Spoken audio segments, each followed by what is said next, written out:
Could Mothra work in the Godzilla -1 sequel? As a lot of us are calling it -2, I'm curious to what you guys would think of having Mothra in the second movie. Is this like one of your first picks? Is she one of your ultimate picks?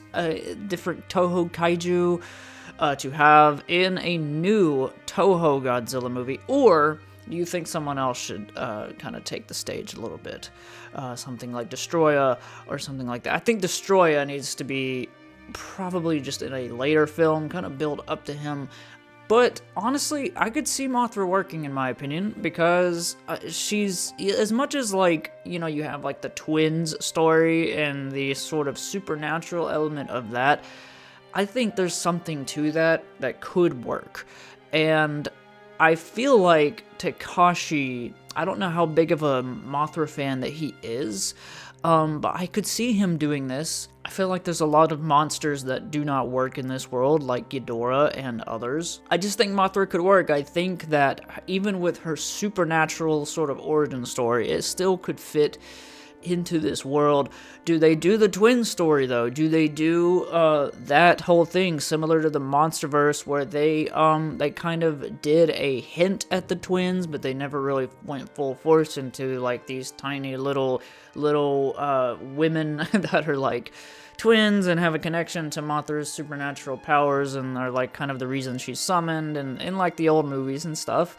But does it work in a grounded Toho film that's sort of set in more into reality, similar to -1? I think there's some really cool directions they could go with this. I think they could basically do a Mothra versus Godzilla sort of remake in a sense, where Godzilla is still the bad guy and Mothra is sort of the hero of the humans or whatever. And how many years do you set it after -1? The ending of -1 definitely gave us a lot of questions to be asked of like what the heck is forming at the end. Is it just Godzilla sort of just coming back? Is he gonna be more like deformed in some way? What's the deal with that? And what's the deal with Kumiko's, I forgot how you say her name, I'm sorry, I'm butchering her name, but on her neck at the end, like what the heck does that mean?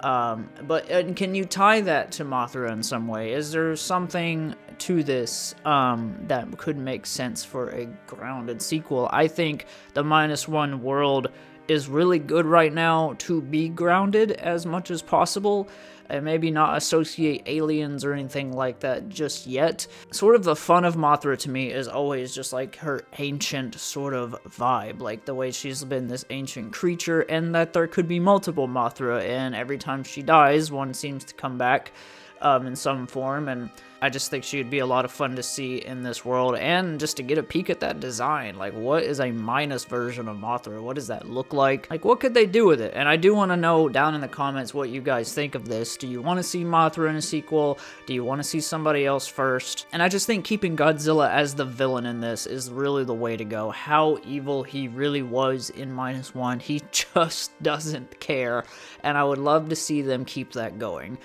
I think Takashi could do a really cool Mothra versus Godzilla situation. Not to say that that's what they would call it, but just basically just doing a modern version of that original one. I think that would be really fun to see. What do you guys think, though? Am I crazy? Is this, like, not it? Do they want to just pull way back and do a giant spider? Do Kumonga or something? I mean, I don't know. Kumonga's, he's underrated. But Mothra, leave me all your Mothra-related comments down below, or any other monster. Let's just talk some Godzilla down in the comments, guys. Who is your #1 pick for a sequel? And I don't mean, like, the third or fourth film. I mean the very next -1 movie. Who do you want to see? Drop your comments. I love you guys. Thank you for tuning into this video, and you'll be seeing me in the next one.